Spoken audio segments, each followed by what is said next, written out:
I used to operate both NLAWs and Javelins ATGMs. They were all expired.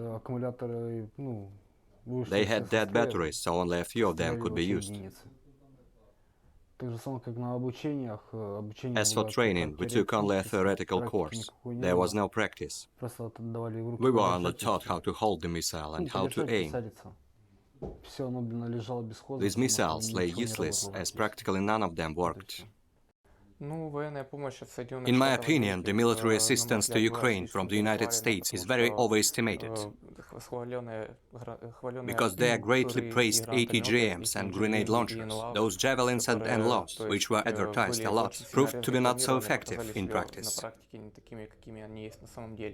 We suffered from misfires constantly. Only one of the 4 launches was successful. Often, the projectiles didn't explode on contact, or they exploded before reaching the target. Most ATGMs had expired batteries. Long past expiration dates were printed on many batches. We passed mainly theoretical training in the operating these weapons. Most of the NLAW missiles had misfires in the practical firing. The terms of training were shortened, and no one paid attention to misfires.